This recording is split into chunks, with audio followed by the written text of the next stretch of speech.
It's 6 p.m. on a Friday here in Korea, coming to you live from our studio in Seoul. I'm Daniel, Chef Arirang News. Here are the headlines. South Korea resumed anti-Pyongyang loudspeaker broadcast at the interKorean border as the North has a tendency to lash out against the speakers. And with this being Kim Jong-un's birthday, Seoul's military maintains the highest level of readiness. South Korean lawmakers passed some 50 non-contentious bills, but major issues including redrawing electoral districts for April's general elections still await much-needed attention. Dragged down by weakening chip and smartphone sales, Samsung Electronics posts some discouraging numbers in the fourth quarter, with operating profit estimate falling below market consensus and marking the first quarterly decline in 5 quarters. Seoul's latest countermeasure following Pyongyang's 4th nuclear test earlier this week, the South Korean military has resumed anti-Kim Jong-un loudspeaker broadcast at the interKorean border starting at noon. Today just so happens to be the North Korean leader's birthday as well. The South Korean military has raised its readiness to its highest level as the North has a history of lashing out against the speakers. Our Kim Hyun-bin joins us from the Ministry of National Defense in Seoul. Hyun-bin, after a few months of relative calm on the Korean peninsula, tension has quickly heated up. That's right, Daniel. South Korean troops along the border have been put on the highest state of alert to respond swiftly and strongly if North Korea tries to retaliate against the loudspeakers. Now let's hear what the Defense Ministry has to say. In response to North Korea's 4th nuclear test, our military restarted the use of propaganda loudspeakers at noon on Friday. If the North carries out a provocation, we will counter and make them pay dearly. The speakers are set up in 11 different areas along the border. They pump out news and messages condemning North Korea's repressive government and even play the latest K-pop hits at high volume. The speakers will be turned on irregularly in various parts of the border at different points during the day and night. Now, officials here tell me that the military has deployed additional surveillance assets as well as extra firepower to the border. They also told me that there have been signs of extra surveillance and military movements north of the border. Now, if Pyongyang tries to attack, South Korea says it will fire back with 4 times the force, which is entitled to do under Article 51 of the UN Charter. Well, Hyun-bin, we hope North Korea doesn't do anything that rash, but South Korea knows full well how much Pyongyang loathes these loudspeakers broadcasts. Yes, that's right. The South used these giant speakers recently in August last year, and Seoul turned them on in a retaliatory measure after 2 South Korean soldiers got injured from landmines planted by North Korea in the demilitarized zone. Now, at the time, the broadcasts caused tensions to flare up badly, with Pyongyang giving Seoul 48 hours to switch them off or face strong military action. But talks at the border village of Panmunjom eventually calmed the situation, with the 2 sides reaching a landmark deal with South Korea, agreeing to stop the broadcast unless an abnormal situation occurred in the north. Now, Seoul quite clearly sees the nuclear test as a good enough reason to fire these speakers back up.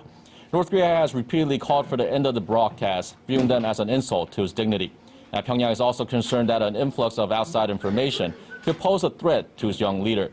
Now, some experts are concerned North Korea could lash out today, especially as today is Kim Jong-un's birthday. Back to you. Well, thanks for that, Hyun-bin. There's no arguing that it's very effective in reaching out and touching North Korea. Well, South Korea has resumed cross-border propaganda broadcasts that Pyongyang considers an act of war. While loudspeakers may seem a trivial response to a nuclear test, there is little doubt that the broadcast enraged the leadership in Pyongyang. Lee Soo-eun fills us in. Anti-Pyongyang broadcasts have always been a powerful weapon against North Korea. It's a psychological warfare campaign to heap pressure on the North. Ideological lessons about democracy, publicity of South Korea's development, and criticism of North Korea's regime, including Kim Jong-un, are broadcasted. The soldiers near the border come from all over North Korea, so they will spread what they've heard and trigger a change in North Korean society. The regime fears the broadcasts because it plants seeds of information directly from South Korea. The most effective content includes weather, news from around the globe, and even K-pop, similar to a radio program. Information that can be utilized in daily life, the truth about the outside world, and cultural products that appeal to the emotions are more effective on the soldiers and residents near the border because they're easy to understand and trigger curiosity. Just last year, Seoul resumed an anti-Kim Jong-un broadcast for the first time in 11 years on August 10th, following the North landmine attack triggering an exchange of artillery fire.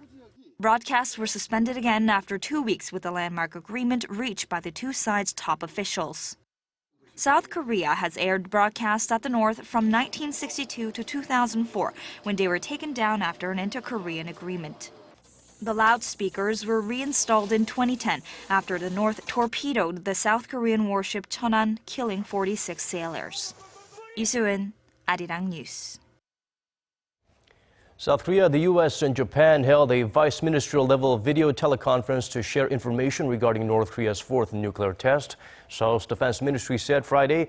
Ryu Jae-sung, Deputy Minister for National Defense Policy, David Scheer, U.S. Assistant Secretary of Defense for Asian and Pacific Security Affairs, and Satoshi Maeda, Japan's Director General of Defense Policy Bureau, took part in the meeting held Friday morning. Seoul, Washington, and Tokyo agreed that North Korea's fourth nuclear test violated UNSC resolutions and is a threat to peace and security on the Korean peninsula and the region. The three nations also agreed that the reclusive regime will not be recognized as a nuclear state. Meanwhile, the United States is calling on China to change its approach to North Korea, calling its policy toward Pyongyang unsuccessful, given the regime's latest grave provocation. Kwon So-hwa brings us this report. Business as usual is no longer an option.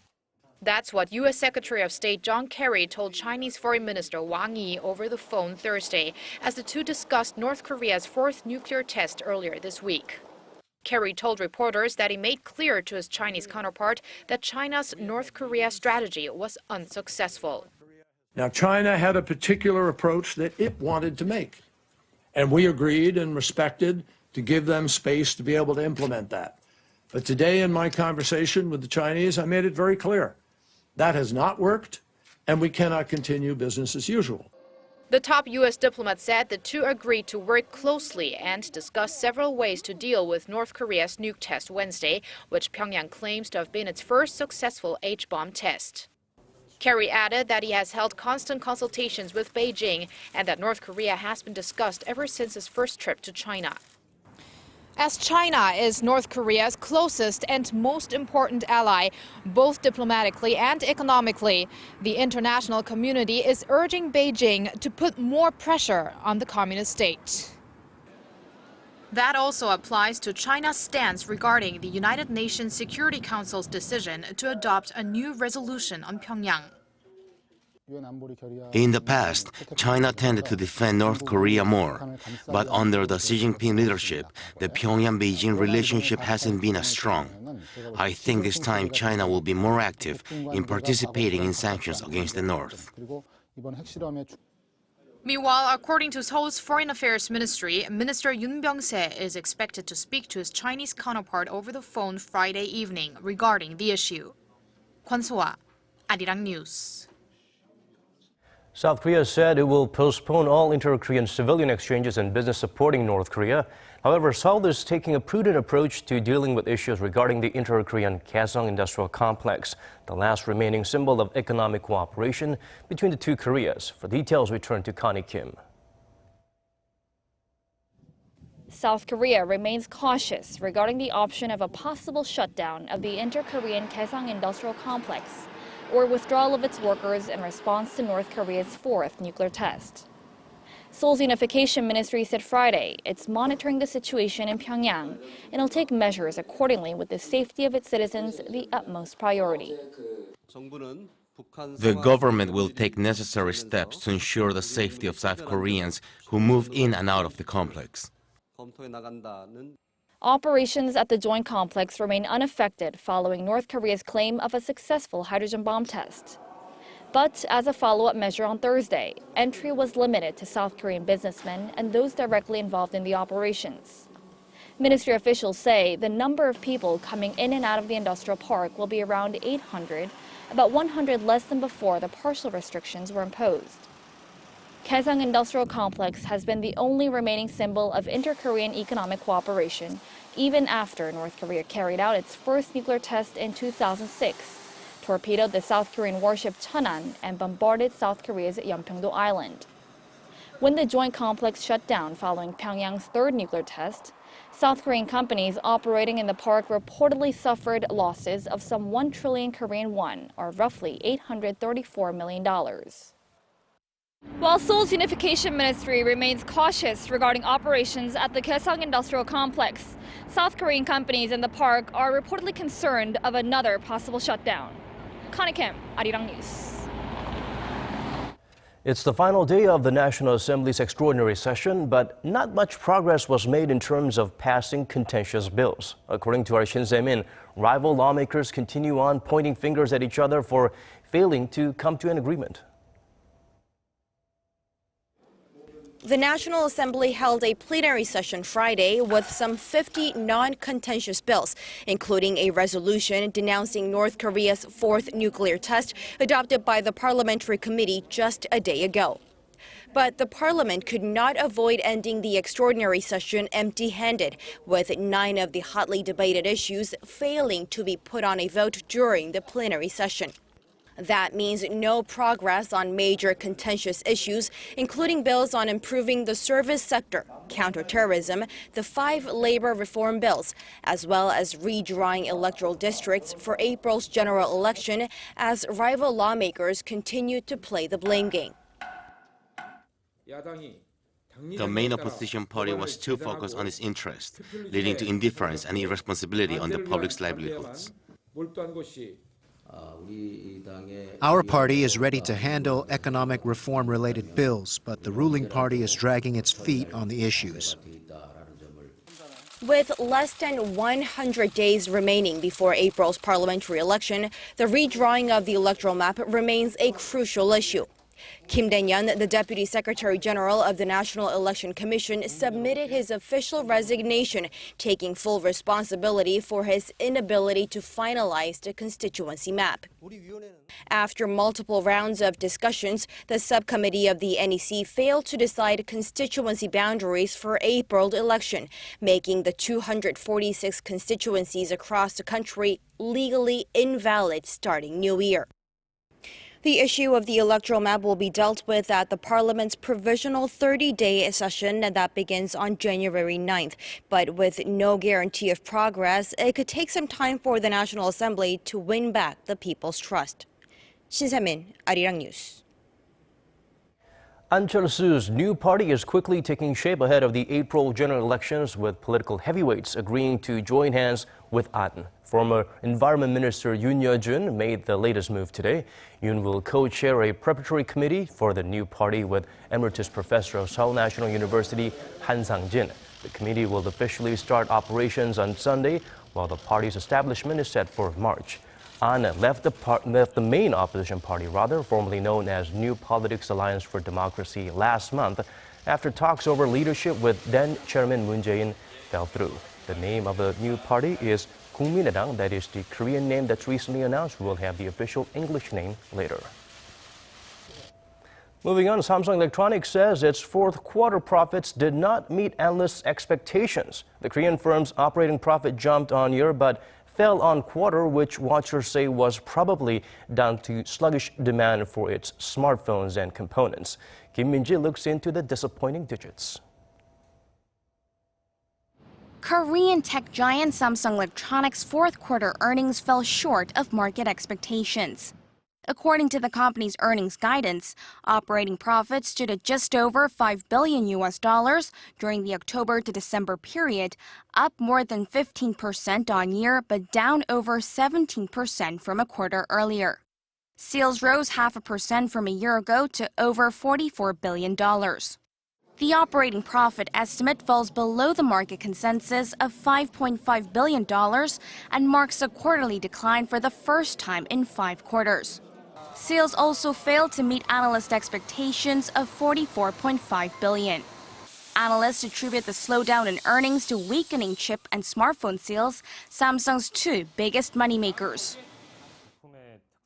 Due to saturation in the smartphone market, the main pillar has been the components business. Although there's usually a drop in seasonal demand in the fourth quarter, the decline was bigger than expected. This was due to slowing PC and smartphone sectors. Looking at the year as a whole, operating profit jumped more than 5% to $22 billion, while sales fell almost 3% to nearly $170 billion. Analysts aren't too optimistic about Samsung's performance in the first quarter of this year either. They say earnings will likely decline further due to falling seasonal demand for components.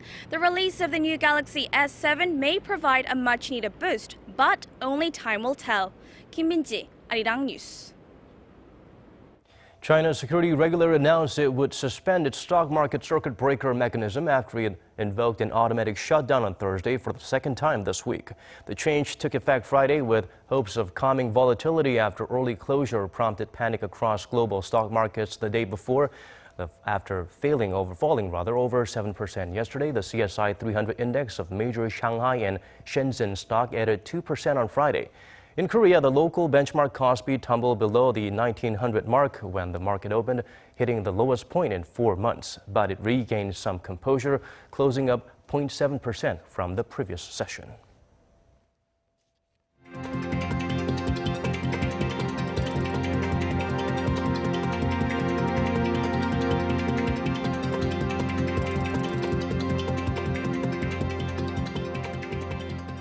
The U.S. Federal Reserve is likely to delay future interest rate hikes to the second half of the year amid the stock market turmoil in China and other economic uncertainties. According to CNBC, future markets signal the odds for a Fed rate increase by the June meeting at 65%, surpassing 50% for the first time. A survey by Bloomberg indicated the probability for a rate hike before April dropped to 43%, down from 52% in the previous survey. The odds were cut due to the slump on the Chinese stock market. Chinese markets were suspended for the second time this week after shares plunged by over 7% on Thursday. And that brings us to the end of this newscast. As always, thank you for watching.